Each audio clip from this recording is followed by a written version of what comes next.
Welcome to the Ghost Hacks Podcast. What you are about to hear may make you laugh, it may make you cry, it may make you shake in your boots. Two prison guards talking about strange things in the night they may never understand. And here are your hosts, Tom and Joe.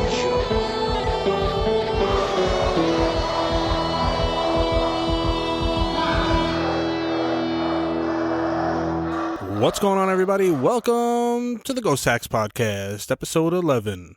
Yay! I am Ghost Joe. And I'm Tom. So Tom couldn't be here today. Basically, it's the nature of our job. You know, a lot of times we work a lot of hours, and we need some sleep and some rest, and so that's what happened. Tom's a wuss. Anyway, so it's just me for right now. I'm just going to do a little intro. We have an awesome interview for tonight with comedian and paranormal investigator, Mr. Craig Loydgren. Very, very funny guy. You're going to want to hear this. He has some awesome stories. Plus, there's a great EVP that you guys are going to want to hear. So I didn't want to leave you guys too early. So I figured I would tell you a story that I have, an experience, a paranormal experience that I had when I was 21 years old. My friend Dave and I, who's actually our announcer for the show, we've been childhood friends since the 5th grade. We've known each other since the 2nd grade, but apparently he didn't like me until the 5th grade. So we didn't start being best friends until the 5th grade, you jerk. Anyway, so we're 21 years old at this point. We've been friends for a very, very long time. My parents were going to Las Vegas, so they wanted me to come along. And they said, oh, bring a friend. So, of course, I'm going to bring my buddy Dave. So Dave came along with me.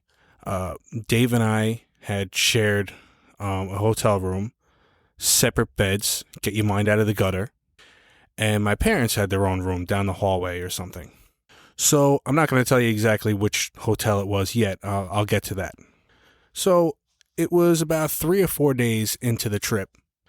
And I wake up middle of the night. Now, let me also put this to you guys also.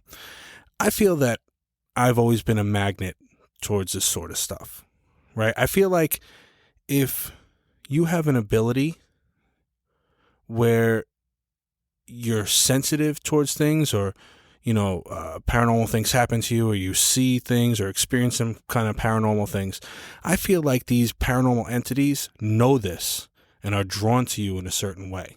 So with that being said, it was the middle of the night. I wake up and I look over and I see, now my bed was on the right side. Dave's bed was closer to the window. So I wake up and I look in front of me and I see what looks like a portly gentleman standing in front of Dave's bed, kind of looking at him. And now, of course, I'm rubbing my eyes and stuff. I've had a lot of paranormal experiences at this point. So I wasn't completely terrified, more curious than anything. So I look over and I'm trying to make sense of it. And I said, is that a real person? And then I also had seen another figure as well, close to where our baggage was, near on the other side of the room. And I'm looking and I said, are we being robbed right now? What's going on here? And I'm looking and I said, no, those aren't real people. There's something going on here. So I did the classic thing, closed my eyes, and I said, all right, I'm going to close my eyes. When I open them back up again, they'll be gone, and it'll be good, and I'll go right back to sleep. Well, I closed my eyes, opened them back up again, and they're still there. Now, like I said, the man was like a portly gentleman, he seemed to be, and he was standing in front. Of course, they were very transparent, white, and it almost, if you ask me, it almost looked like he was holding like a martini glass. Now, the other spirit or entity, I don't know what that entity was doing, but it was moving kind of fast and it was on the other side of the room. I don't know. But after I had closed my eyes, opened them back up again, they were still there. So then I'm like, oh crap, what the hell?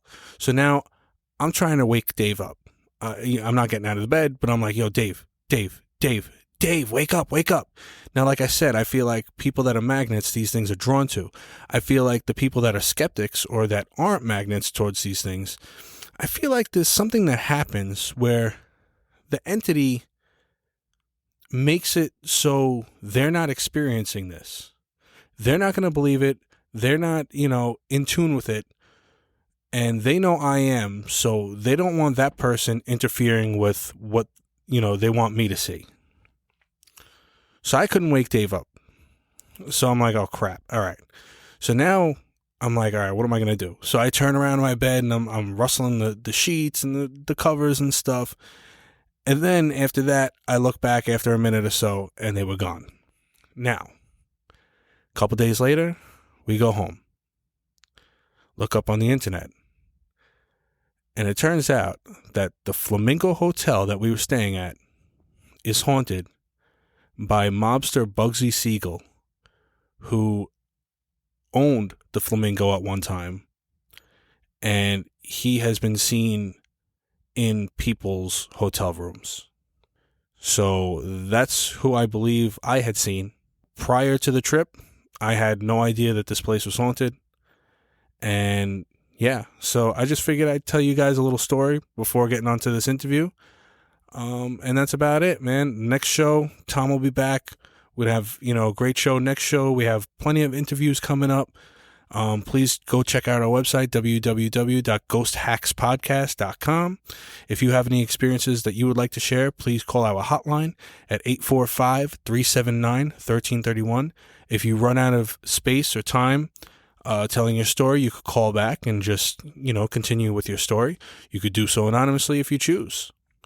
Also, if you like what you hear, if you don't like what you hear, if you have any suggestions or comments, or you just want to tell us, that we're full of crap and, you don't want us to be on the air anymore, please leave us a review on Apple Podcasts, or you could leave us that review on the website as well that I had mentioned. While you're there, you could also check out our blogs, where we'll have information about shows or some pictures and all sorts of cool things, as well as guests information and our merch store. So enough of my yapping, and please enjoy the interview with paranormal investigator and comedian, Mr. Craig Loydgren. Good night, everybody. See ya! You like what I did there? Later. So today we have comedian and paranormal investigator Craig Loydgren. Craig is a regular on the East Coast circuit, performing in such clubs as the New York Comedy Club, the Greenwich Village Comedy Club, the Broadway, and the world-famous Dangerfields. Craig has toured with the Heavyweights of Comedy, the Nomads of Comedy, and Pete Davidson from SNL. Craig has also appeared on the Audie Lang podcast and the New York City Crime Report. Love that show. He is featured in the film Abnormal Attraction and his 1-hour special, Married and Miserable, both currently available on Amazon Prime, so please check that out.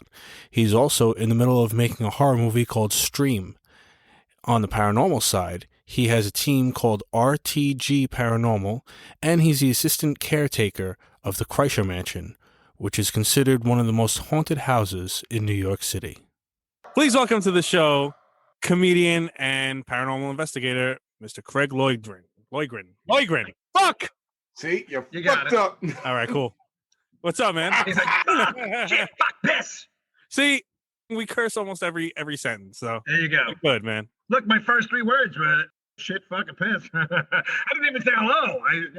I started out yelling. Another angry bald man. I'm an angry bald guest on this show with an angry bald man as the host. Fucking Staten Island's angriest comedian. And thank you. Thank you.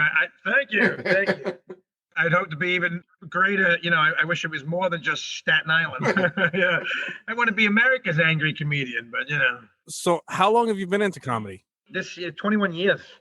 I wanted to do it I've been doing stand-up for 21 years. I started back in technically 97, but I count from 2001, so it's 20 years. This will be my 21st. August will be 21 years this August. But it's been a wild ride. Who were your favorite comedians growing up? Like, who were some of your influence? Well, again, I wanted to be a comic since I'm 8 years old. I have my special. It's called Married and Miserable. It's on Amazon Prime. You can check it out. And the intro to Married and Miserable is the 8-year-old me telling the class what he wants to be when he grows up, that he wants to be a comic. And it was really like the days of Robin Williams, man. Mork and Mindy. Mork from Mork. I was around 8 years old, and he was on Happy Days first. And I just thought he was the coolest, funniest guy in the world. And I wanted to be him. And that was the start. But then there's other guys that from him. I always attribute 5 guys as why I am a comic. And then there's another few guys that I met in the industry that really have nurtured me. But the 5 guys in the order I give is the order just that they were introduced. They are all equal to me for different reasons. It's Robin Williams, Howie Mandel. Early Howie Mandel was incredible. The hyperness, because I'm an active hyper dude. Eddie Murphy, Delirious. I verbatim could still do Eddie Murphy, Delirious. Sam Kinison, which is who I'm probably most like. Most people after a show will come up, which is a great honor that they see it in me. But Sam Kinison, because Sam the Man is just the guy. And then, believe it or not, Bob Nelson. If you guys know who Bob Nelson is.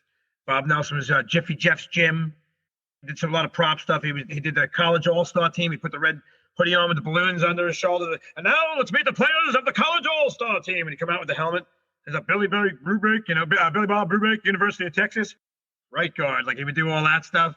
Oh, for Tom, he would turn his helmet sideways and look through the ear hole, and he'd just come out and get the mic stuck in the thing of the helmet and go, Tom. That was his name.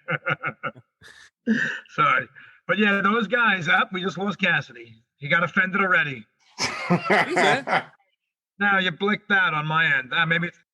Maybe it's the spirits. There he is. Look at I get full screen. Joe, you didn't notice I wasn't saying nothing? The fucking Zoom got rid of me. Sometimes you don't say nothing. I figured I talk so much no one could talk over me. I get Tom on the show so he could talk a lot, and sometimes at the interviews he doesn't talk at all. Because he's listening. Oh, I forgot. So have you ever performed in any notable places? Oh, sure, man. I toured, here locally, I probably the coolest thing, we were just talking about some of these comics and why, Dangerfields. I've headlined, Dangerfields. I've done everything. I used to be a regular in the New York Comedy Club when Al Martin owned it, and the Broadway Comedy Club. And, I did all these other places. But Dangerfields, I was running through for a while, and that was... Yeah, man. I went there on my prom. I went there on my prom. Everybody, they still go there. It's like 47 or 48 years old, the place. And everybody has been going to their prom since 72, So it's like, it still is. And in this last year, 2020, they had to Zoom it probably. But, they didn't have, it was like the first year there was no proms. Yeah. This last year. I remember we were taking pictures with Wong. Oh yeah. And all those guys, until like he died. The other, oh my God, what's his name? He was there forever from the time it opened. The waiter, and I'm blanking on his name right now. But he was there, and it was cool. After all those years, like when I first performed there, he came up to me and gave me a really nice compliment, how much he liked me, and I was fresh and new. He hasn't seen someone like me in a while, and he loved my energy. Never seen anybody that angry before. Right. Well, it's been a while, he said, since he's seen somebody that angry. He understood my anger. Yeah, he just gave me a real big compliment, and it was awesome because he's been there. He was there from the beginning. He only just died last year. It made it to the papers and stuff because he was there for 45 or 46 years at Dangerfield. So really cool dude. And he would go up and tell some jokes too. It's funny, man. He was just a funny guy. But yeah, Dangerfields. I played at Asbury Park, the Paramount Theater over there. I did things like that. I toured. I started the kid Pete Davidson. That's on Saturday Night Live. And then I went on a tour with him for a little while and stuff in the earlier years. I know he's your bro, but why does he hate Staten Island so much? Yeah, but he doesn't really. If you listen to him, he teases. He's just a comic bashing because he grew up here. Maybe his experiences weren't as hearty and healthy as ours. Yeah. But as much as he bashes and jokes about it, he lives here. He's got a really nice house. He's here all the time. He talks about it. He named his movie after it. Now, yeah, I mean, Yeah. it's more of just a joke. People just take offense because that's where we live in a society where no one gets to joke anymore, you know? He went through some shit growing up. It's Oh, absolutely. Absolutely. So he has some, whatever, if he has anger issues towards Staten Island or his youth growing up, it's his yeah. prerogative. But as a comic, he should be allowed to bitch or complain about what he wants because we almost get carte blanche. We used to get carte blanche for the most Yeah, part. There is a line, but if you cross the line, doesn't mean you should lose your job, get fired forever, and everything else. It means that you should get a little slap on the wrist and say, "Hey, pay attention," you know. Things are changing. But as a comic who works on your feet all the time, you're always thinking you got to be able to answer like that. You might make a mistake, you know. It's tough to rewind anymore. Everybody's got a camera on you, you know. Yeah. Look, even this, we can't even just be three guys talking. We're zooming, Right. even though it's a podcast. Yeah. The video is for our pleasure. Thank you, gentlemen. Keep your hands where we could see them. Ah, man. You take all the fun out of everything, Joe. So let's see. As far as comedians go, who are some like notable ones that you've met? Like, have you met any like big stars, big comedians? Yeah, like everybody. I mean, I'm friendly with Artie Lang. I was on his show a few times on DirecTV back in the day, and I used to sit in on the early years of his podcast. I used to sit in because I'm friends with Mike Buschetti. If you guys know Mike Buschetti, he was his announcer. Yeah. And Buschetti's a Staten Island guy, and me and Mikey have been running around for close to 20 years. I mean, Mikey's a comic. I'm a comic going on 21. He's probably 28, 30. Did he just celebrate 30 years? Whatever it is, it's a long time. He might have just even celebrated 30 years in stand-up.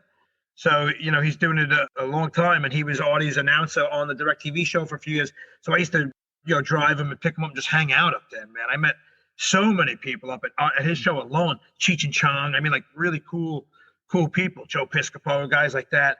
Anybody who he had on, because I was up there all the time. It was like cool behind the scenes stuff. Unfortunately, I'm not famous, but I've been at some cool things, you know. Famous adjacent. Yeah. Yeah, or even like next to, same, but I've worked with Bob Nelson. It's cool to work with guys that you grew up like kind of idolizing and imitating, and then all of a sudden now I'm opening for him, and he likes me, and we're hanging out, and eating after and just BSing and talking, and it comes Mick Foley, the wrestler. There's a lot of wrestlers. Foley is another great one. I've worked with him. Some of these guys are flattering. Like when I work with him now, he tells a story about the first time we worked together when he said it was like a family thing. It was a thing that raised money for 9/11. It was a Pete Day. It was the lineup was incredible. It was Pete when he was younger, when he was still with Nick Cannon and doing Wild and Out and stuff. So Nick Cannon was on the bill. This is all on Staten Island at the Looney Bin Comedy Club. It was Nick Cannon, Pete Davidson, Mick Foley, myself, my buddy, Buddha the comedian. I think, Tom, you're familiar with Buddha? Yeah, I think I remember this. Yeah. Joseph Anthony. Like there was some cool, really good comics on the bill, and it was just an amazing night. It was like out the doors, people standing room, not even standing room only, the whole bar area. We're just listening. It was just packed. Never seen that many people in there in my life. Actually, yeah, that shows a lot. This guy Pete, because I mean, he lost his dad. Well, that was a fundraiser for. And he's doing a fundraiser. Yeah, when it was right. So even he was a little younger then. He was 17, 18. He might have been 18 at the time. But the kid always loved. That's why when people get on him, he's just ragging. It's a different, he's got more of that attitude, like but he's just ragging. He's being funny. It's his way. He's got that, the voice and his delivery and stuff. But he giggles after everything. You got to see the love in his eyes. Like when he says stuff, you can see it in his face. He's busting chops and stuff, So that's why I used to defend him a lot, try to defend him a lot, because everybody that knew I knew him, I would get every time he said something, I'd get like 50 messages on Facebook and stuff. I was like, I wish you guys would pay this much attention when I posted for a show I was doing. You come see me. No, you want to rag on me about somebody. So. But yeah, no. If you listen and look into him, look into his eyes when he's saying it, he's not being hurtful. He's busting balls. But that show, Foley, I went off. I am me, and I curse, I yell, I rant and rave. So when I work with him now, he tells the story when we first worked together and how he thought it was supposed to be this family thing, and I came out and I already went, so everybody knows the animal that I am. And so he starts talking about it, and it's flattering. It's amazing.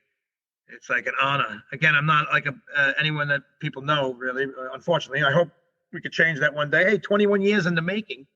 Yeah, 21-year overnight sensation. Yeah, right. Well, that's the way it usually happens. They're gonna know now after being on the Ghost Hacks podcast. There you go. Very unlikely not. I'm gonna be famous. I'm going places now, Ma. Look at me. Ghost Hacks. No, not Ghost Adventures. Those guys have a real show. Ghost Hacks. Ghost Hacks. Not Ghost Hunters. I know he's a plumber and I was a plumber. Not that guy, Ma. Ghost Hacks. Yeah, they're 2 corrections officers. Yeah, I know they shouldn't be doing anything with ghosts. They should be talking about prisoners. I know. Don't worry about it. I'm sorry. I was talking to my mother. She called. Oh, right. I had to explain to her what I'm doing here right now. Well, yeah, right. Hey, can we change it up? Can I ask you guys a question? Can we get off comedy for a minute? Because I do want to go back to, because I want to talk about a movie we're making and stuff, but Absolutely. You guys work at prisons. Do you see? Is it too loud, too noisy, too active? Or do you guys hear and see stuff unexplainable at night? I mean, people die in prison, and they violently usually, so. Yeah, I mean, I've had a couple experiences, and so has Tom, actually, with where he's at. Yeah. What about when you guys were here at Arthur Kill before that closed? Nothing. And I did a lot of midnights. Nothing. No, never at Arthur Kill. Yeah. What about Tom at the hospital? Did you ever see anything when you were working at the hospital? Bro, how many times did you walk into that hospital ward and I was asleep? I didn't see shit. If you're still working, I don't want to say that. I can retire tomorrow, bro. I was saying, but nowadays we got a pension to protect, okay? It used to be a rep to protect. Now you got to protect your pension. You say the wrong thing, and we're going to take all your money away. Tom saw the inside of his eyelids. That's what Tom said. He definitely had relaxed. He had a relaxed look. Feet up. That was the greatest job ever. That was a sweet gig, man. They had to close that prison to get me out of that job, bro. I'm never leaving. He's like, I'm going in. I'm going to punch an inmate, so he has to go to the hospital. Don't agree or disagree. You're being recorded. I'm just saying. I'm making a statement. That never happened. You're a comedian. So, yeah. That's my opinion, everyone. That's my opinion. I'm just teasing. I'm making a joke. Say silly things. He's like, nah, I used to just trip them. A punch wouldn't do it. They got to fall down the stairs. They got to break something to do a week in the hospital. Nah, but those guys are all crying all the time. My this, my that. Remember the one time the girl from Mob Wives got all the surgery done at one time? Mm-hmm. They put her next to us. Yes. The room next to our. Yes, and you guys were all hanging out with her the whole time. Yeah, she was cool, man. Yeah. No, I remember that well. Some funny times, but that's actually where I started getting back into. I mean, if you want to wait and go back to it, and we'll talk. That's where I started getting into the supernatural. Was there from a couple of experiences at the hospital. So really, yeah, no kidding. So I mean, do you want to go there, Joe? Am I? Yeah. Well, let's talk about, because working out of order. Yeah, we're definitely going to talk about that next. I just wanted to get some stuff about what TV shows, movies you've been in, what you got going on with that. Well, TV shows, nothing great. Artie Lang a couple of times back in the day, like sitting on the couch, he would go to me and ask me questions about Mikey and stuff, which was cool. I have my own 1 hour special called Married and Miserable. It's on Amazon Prime. You can, if you're a Prime subscriber, it's free. Otherwise, it's like $2.99, $1.99 or $2.99 to rent. I kept it real cheap because I wanted people to see it. I want people to see who I was and then go out on tour. And if enough people seen it, I can go tour the country and people will know who I am. Just unfortunately, COVID. Amazon doesn't advertise for you or nothing. So I've had quite a few people see it in my world, but not enough like 50,000 people watched it, which was like, wow, that's cool. But I needed 2 million people to watch it. So it's not what I needed to get to the next level, Wow, you would think 50,000 people watching it would.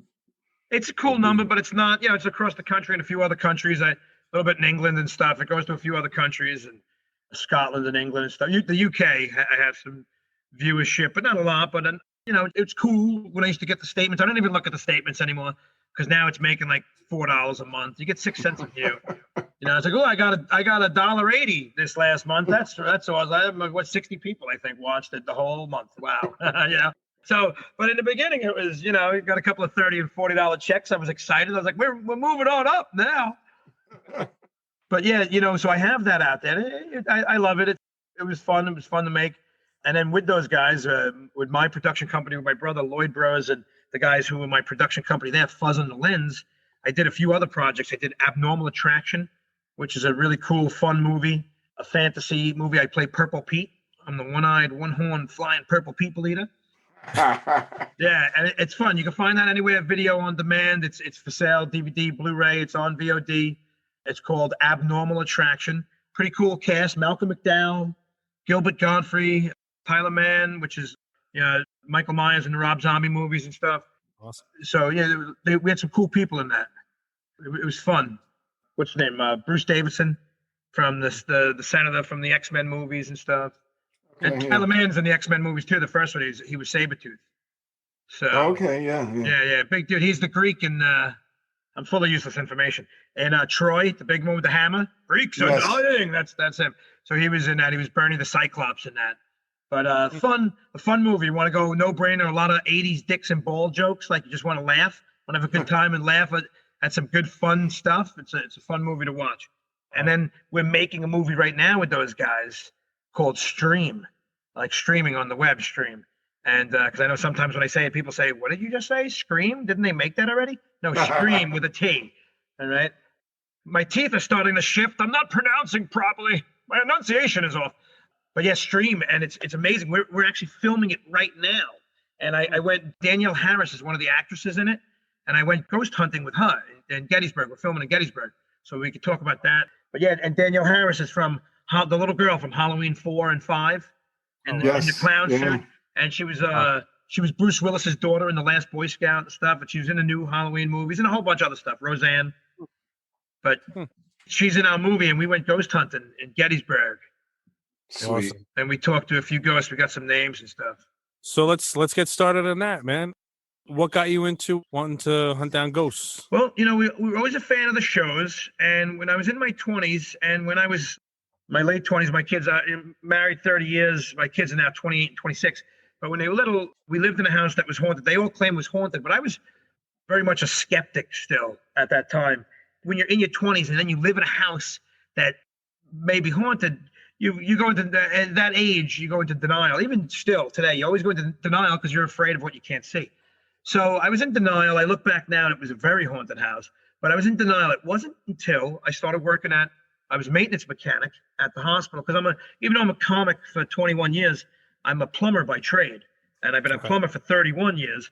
And I was a maintenance mechanic at one of the hospitals on Staten Island. We don't have to name it, and I was there for about 5 years until I thought I was going to be famous. That's when I started the Kid Pete, and I went out on the road with him doing colleges, but it was, it didn't last that long, and I had to go back to work. But I left the job, so it was done.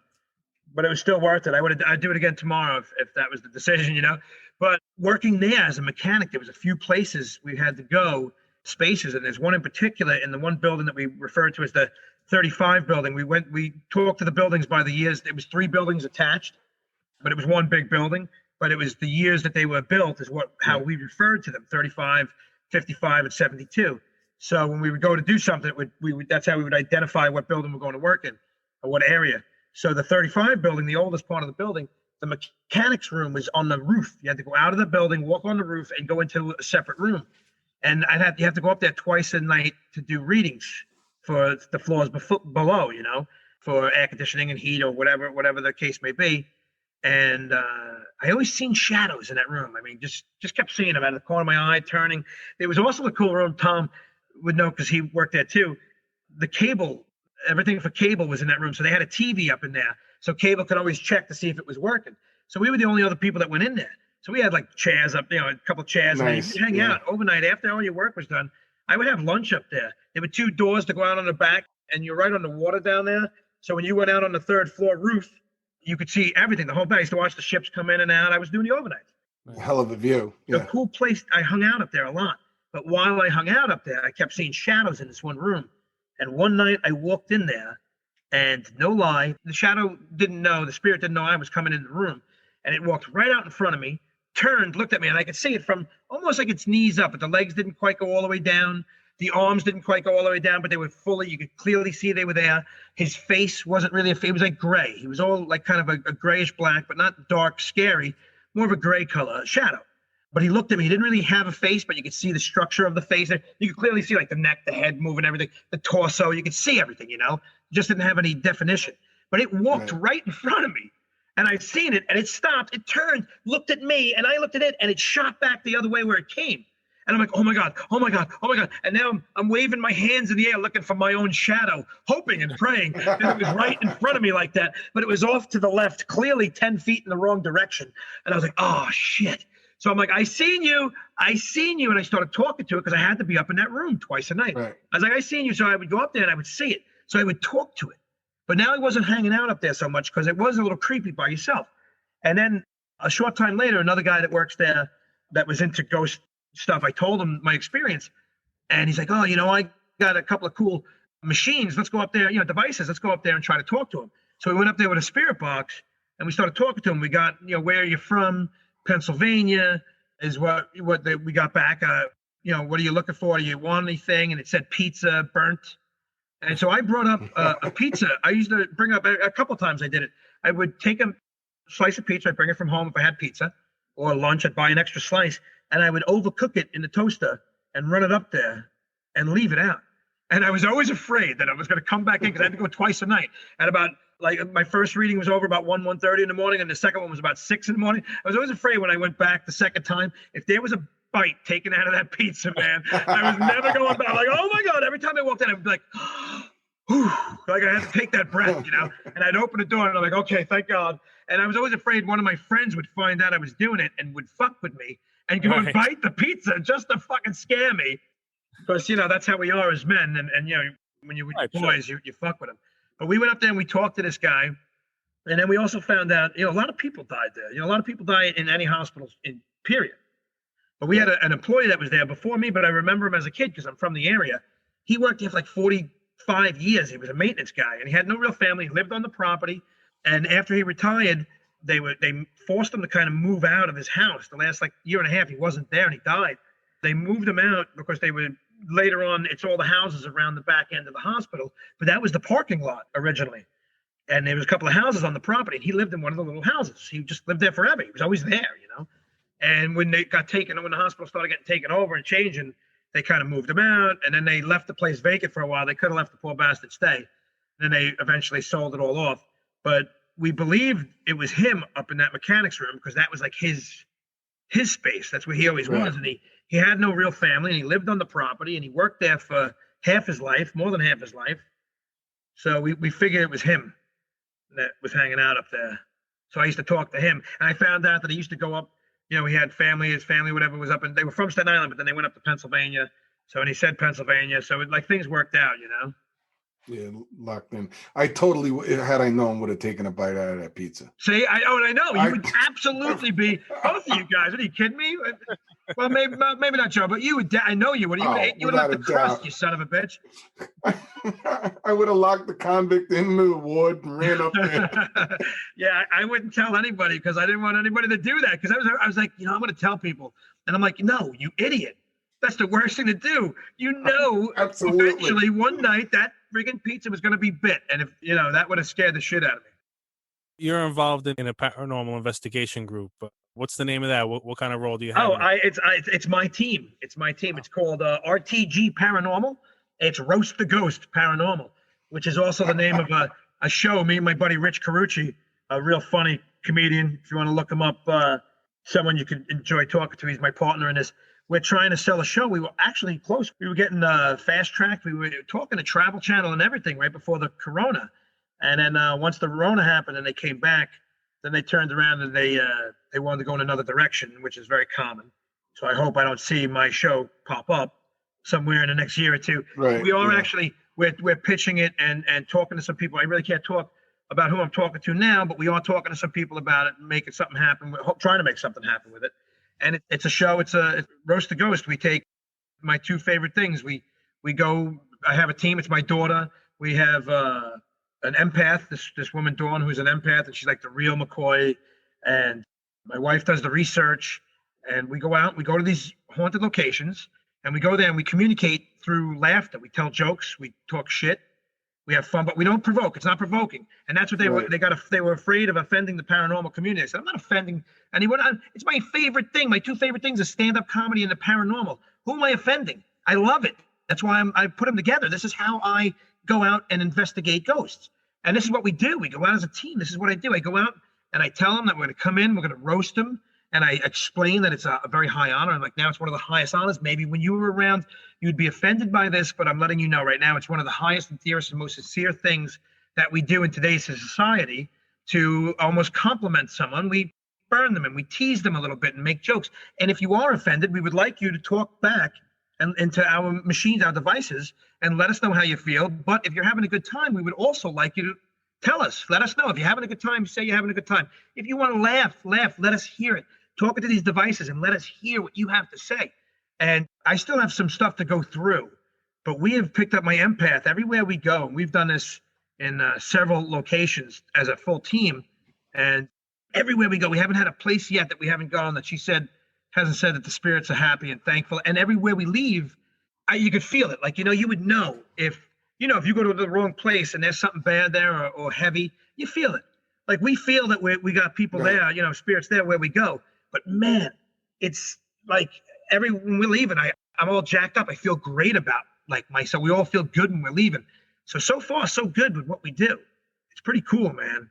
So we have the team and we go around. Is that what, did I go off the? No, not at all. Not at all. Because I have a bad habit of doing that. For anybody over the age of 50, I'm very much like Rosanna Dana. I will finish every conversation I ever started, but we might go through 6 or 7 conversations before I get back to the first one to finish it. So any cool places that you got to investigate so far? My home base is the Kreischer Mansion, which is Staten Island. You guys are familiar. I know you're both familiar with it, but for the people out there listening, you can look it up. The Kreischer Mansion. It's listed as it's in the top 10 haunted houses in New York City. And I think we're number 1 and number 2 on Staten Island. We're in the top 5. But it is very, very haunted, very, very active. I'm in there all the time. It was on a whole bunch of shows. It was on Paranormal Lockdown. They went there. It was on a few different ID Discovery. There was a murder there in 2005. I mean, the house is haunted. It's built in 1885. And the man who built it, who the town was named after, Balthazar Kreischer, he is very much there. His adult sons, Edward and Charles, are very much there. Wives are there, kids are there. This gentleman, Rob, who was killed back in 2005, it was a mob hit up there. He is very much there. We have photos. I have audio evidence. I have the guy saying, "Who's here, Rob?" Balthazar, are you here? Yes. We asked him. We have pictures of him. We have a picture we caught of Balthazar and his wife in the window. And it's clear. I was kind of showing you guys before a little bit. I'll send you copies of that. We don't share that one too much, but I think it's out there now. I'll get permission to make sure I can share it with you guys. If you wanted to post it. Yeah. Put it in the show notes, definitely. Right. But I'll send it to you guys for your pleasure. For your pleasure. It's ribbed. For your pleasure. Take notes, Joe. Take notes. Yeah, on the ribs? I like pork ribs. In a dry rub. I swear to God, I was just going to say that. That's because I'm an angry man. I'll get that dry rub. What were we talking about? Oh, ribs. Just kidding. But yeah, no, but the Kreischer Mansion is a great place. And now I also sent you that other audio of Bailey Seaton. Yeah, we're going to listen to that right now, actually. Can you give us a little... before I'll run us... Dude, this is incredible. Now, I'm Navy. I don't know if you guys are military. Were you military? No. No. It's actually a regret of mine that I never actually did that, but no, I never. No, that's right. It's a regret of mine that I was an idiot in it. I should have been shit hot. Like I look back now, I was like, man, I would have been a great sailor, but I was this same person. So I used to get in trouble for running my mouth. Yeah. So we were in the Marine ward, the Marine dental ward of this place. And it was right before we roasted. And I was still just walking around and it's closed down, this area. No one really goes in there.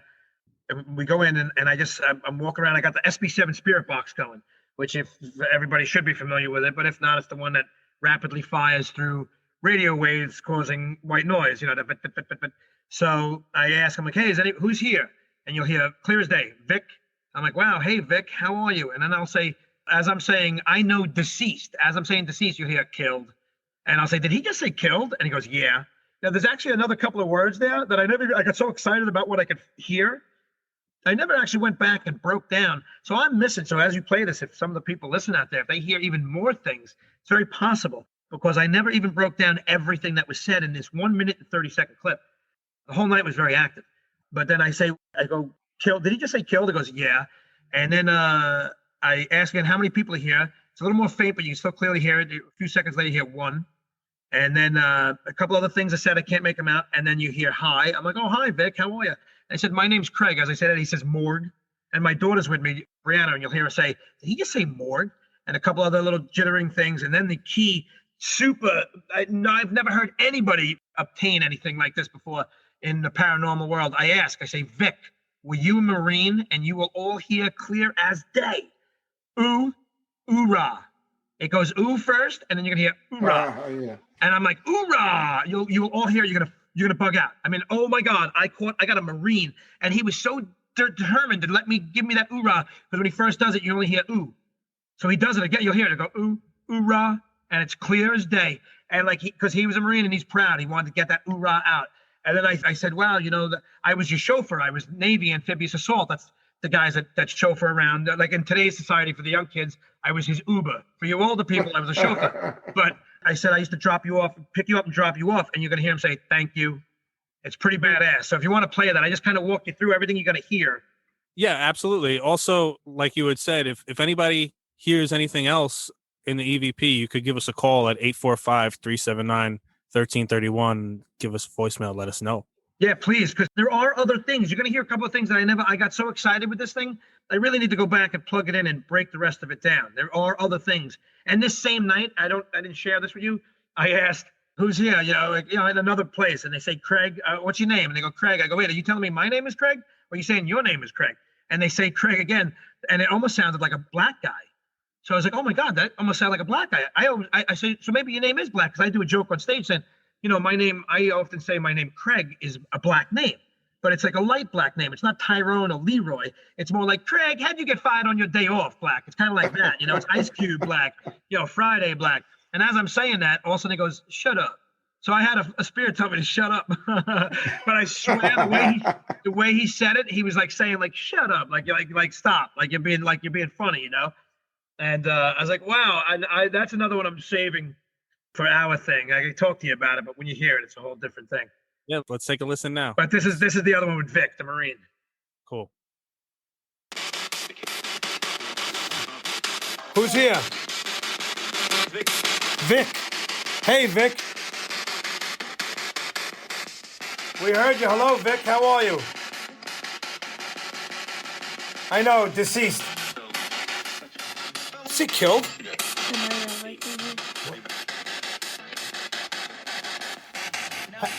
How many spirits are with us right now?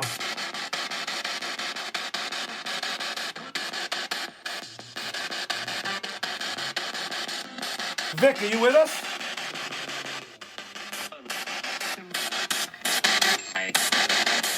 Say hi.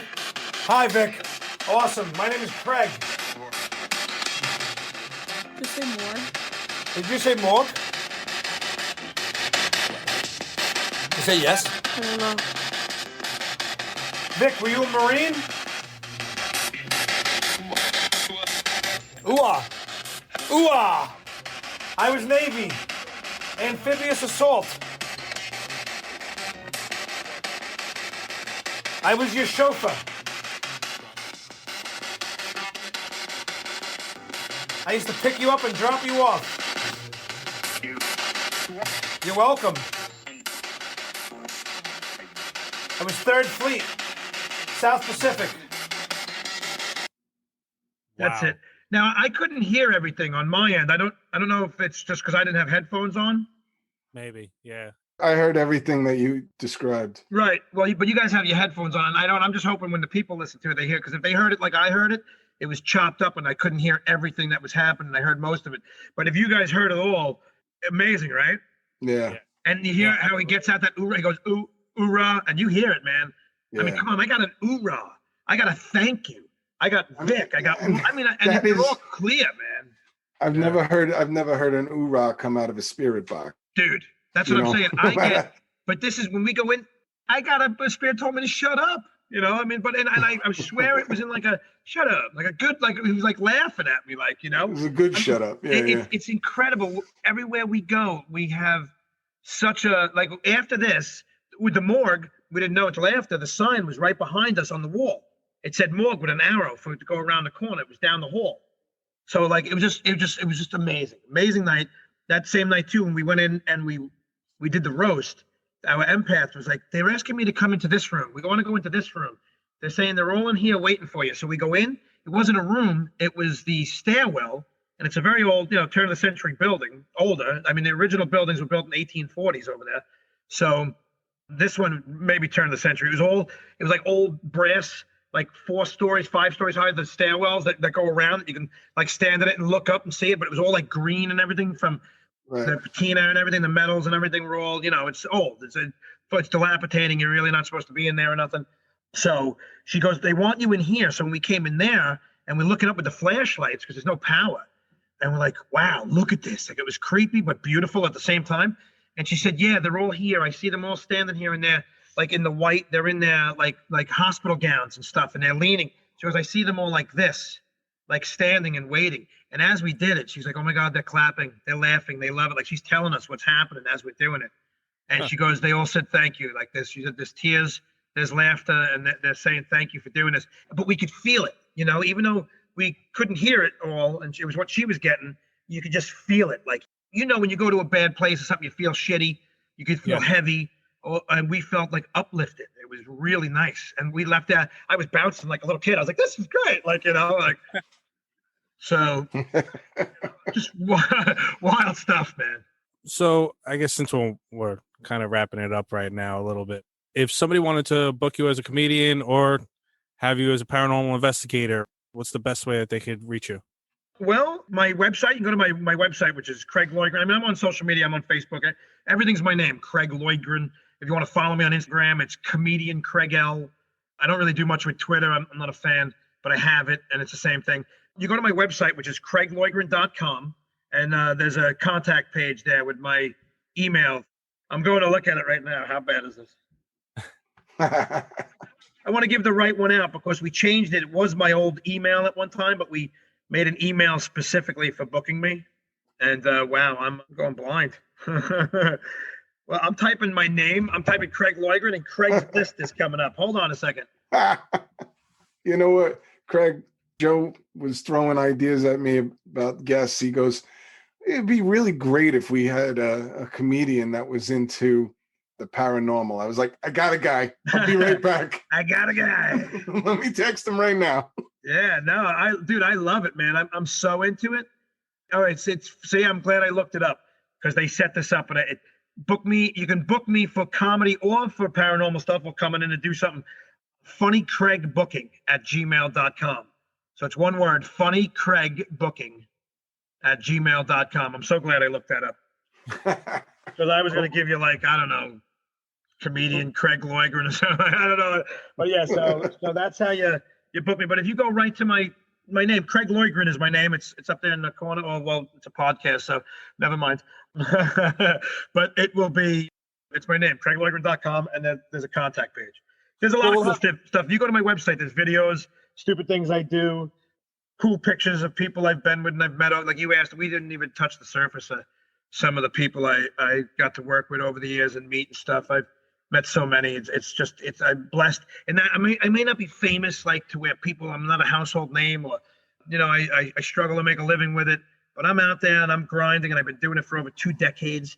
And I've had the honor to work with so many cool comedians over the years, and just fans, just being the main event at some little town somewhere, going out and they have their annual comedy show in their Elks Lodge. And it doesn't sound like much for a person saying, oh, you're a comedian? What kind of life do you live? Well, I was great last week at the Piscataway Volunteer Firehouse. You should have seen me, So it's not like but it is like at the same time, there's 300 people in that place and they look forward to that comedy show every year. And you go in there and you knock it out of the park and they love you. The next time you come back, you're a little celebrity in that little corner of the world. And it's amazing. So I'm not super famous, but I am super blessed. So I'll take it. I don't even want to be super famous. I want to just make a little bit more money because I've quite honestly quit a couple of good jobs with pensions and I don't have one. So, I left the hospital thinking I was going to be famous and that didn't happen. So, and I was at another really cool private plumbing company back in the day that I had left that had a pension system for comedy as well. So thinking I was going to be famous going to the city. That's when I used to go to the city all the time. So, but I am following my dream. And as a comedian, and like we're making this movie, something might happen with that. Oh, I didn't even get to tell you, I went ghost hunting. We got a few more minutes. Yeah. I started before, so we're making this movie called Stream, right? Cool people. Jeffrey Combs is in it. The Reanimator. If you remember the Reanimator movies and stuff. Yeah. So we have Jeffrey Combs. We have Dee Wallace, which is the mom from E.T. and Cujo and Pet Sematary, and she was the reporter in The Howling. We have some cool people in this movie. Tim Reed, WKRP in Cincinnati, and Hyde's dad from that 70s show in the original It, so he was on, and he was the dad on Sister, the Disney show. So we got good people. We got some decent people, really talented actors. We also have Danielle Harris, who I was talking about before, from the Halloween fame, Halloween 4 and 5, and the new Halloweens and everything. She was into it. We went ghost hunting, and it was me, her, and the set director, this guy Marcus, and his wife, Liz, who's the makeup girl. So the four of us went, and she went live on her Instagram live, so people were watching us. But we went into one room. We were in Gettysburg, undisclosed location, a hotel that I can't name because we're still filming. But we went there. We went to a specific room that I went and asked the front desk what rooms have been accused of being haunted, because the building is right. It's Gettysburg. Everything's haunted in Gettysburg. 60,000 guys died in 3 days. Trust me, everything in that whole damn town is haunted. So we went to this room, 215, and we were talking, and we got two guys in there, gave us names. Rob, like who's here, Rob, anyone else here, Neil, two people. We got Rob and Neil with the two names. We got a few other things. I'm an idiot. I had just gotten a new camera, and it has a speaker much like this one, where you have to turn the switch on. If you plug it into the camera doesn't record audio, only through the speaker, but you have to turn it on. It's battery operated. So the first 40 minutes, I didn't have the friggin' speaker on. So I have 40 minutes of a silent movie in black, because it looks like a black and white movie because we're in the dark. We're on infrared. So which has killed me because we had so many cool things. I did have EVP going the whole time, so we got it on there, but it's not the same. And we did a lot of the SP7 Spirit Box. That's my favorite toy. But I also like dowsing rods. Do you guys play with dowsing rods? No, actually, I've seen them used, but I never believed them until I used them myself. And it's one of those things you guys might have to do. So if you have doubt in them, you just got to play with them yourself. And once you use them yourself and you're not moving, that's what she said, and they are, then you will have a different opinion. Because I was skeptical of dowsing rods. So here we are. We went and we did all this stuff. At the end, we came back. She signed off of Instagram and everything. But we do have this on. One of the guys recorded it on his phone. I'm standing there now. I'm playing with I was like, we never played with the dowsing rods. So we broke them out. And I'm standing there, and I hold them up against my chest, a little lower, like right at the bottom of my chest, so my arms won't move, because I'm a pretty active guy. So I hold them nice and still up against my body so I'm not rocking. I started asking questions. I'm like, who's here? And I had also said, hey, Rob and Neil in the other room, if you guys want to come with us while we walk through the building, come with us. So at the end, I'm like, is anybody here? And I always say open for yes, cross for no. So it says yes. I was like, who's here? And then it wasn't answered. I said, is it you, Rob? And it crossed no. I said, is it you, Neil? It opened yes. So I said, Neil, are you a Confederate soldier? It bounced for yes. Not a Confederate. Did you die in the Civil War? It bounced for yes. And I was like, were you a Confederate? And it crossed no. And I said, you a Union? It opened up yes. I said, where were you from? Massachusetts? And it started closing. It closed. And then I asked Chicago, Ohio, where we? And then I said New York. And it opened for yes. It stayed closed for the other ones. So it's like, wow, we're New Yorkers too. Like, welcome, pal. We're your brothers. We're here. And then I asked, did you know the war is over? And it crossed that said no. Oh, no. Do you know who won? I said, do you know the war is over and who won? And it crossed no. And I said, listen, pal, you didn't die in vain. You made it the ultimate sacrifice for this country. And we did win. We won. And because of that, the North and South are friends again. And that we got united. And, we came a long way, and the thing, it opened back up, and it was just like, and I was like, if you see family now, it's like, it's been 160 years. If you see any family, or if you ever see a light, I don't know, we can only go by what we're told. But if you see anything like that over there, you earned it. Go to it, man. You totally earned it. Your time is over. And it was just cool. That's Wow. sick. Yeah. So I don't know if it worked, but I that's kind of how I talk to them. I talk to them like they're me and you. I don't talk to them. I always have to ask the silly questions at first, like what but then once you get through that and you kind of have a dialogue, then I just talk to them, tell jokes. Yeah. So I can't ask if they've seen any good movies lately, but But I talk to them about other things, and you don't know when they died, how long they've been around, so you don't know how current or if they are up to current events. Right. Me and Joe are planning to go down to Richie's restaurant, Juicy Lucy, soon. All right. Over there on Father Capodanno. Over there, yeah. Yeah, over there. Yeah, over there. So maybe we can set something up. Meet you over at Chrysler. Yeah, dude. If you guys want to come in, you guys are friends with Rick. You should. You said you were already talking about having him on. You should have him on. Rick Rispoli, a great guy. He's got great war stories of the music world, and we have great stories over at the Chrysler Mansion, man. Like I said, we have endless evidence of that place. They come and visit. They come to my house. Really? Yeah, me and my wife at one time, and they like my wife. A couple of them come to the house, and I don't know if they like her sexually or just look at her as like mother hen or something. But me and her weren't getting along, and I came home and I walked into the heaviest, like thick air. My whole body went chills, like even my legs, super chilled. Like I walked right into somebody, super cold, very heavy, hard to breathe. And then I was asking, I was like, is it you? Is it you, Balthazar? Is it you, Charles or Edward? Because they come to my house, and I knew it was one of them. I don't have the gift. Like I really can't talk to them, but I know they're here. You can feel them. And I'm open with that. And I just talk until, like I'm doing now, I just talk, man. You got to shut me up sometimes. You got to cut me off. But I explained my side of the situation, why we were arguing.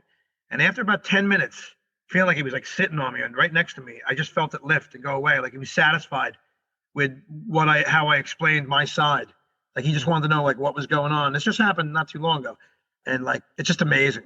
You talked your way out of a ghost ass kicking. Yeah, almost. Like he was like mad. Like, hey, what the hell's going on with you two? Like, why are you messing with my girl? Like, And it was really, he's been here a couple of times, but not that one night was heavy. But I kind of gave him carte blanche. It's funny, like when I go in there, he's almost like I say some of my closest friends are spirits because I'm there so much. I'm there sometimes 2 or 3 days a week, right. and you get a little bit obsessed and with places like that.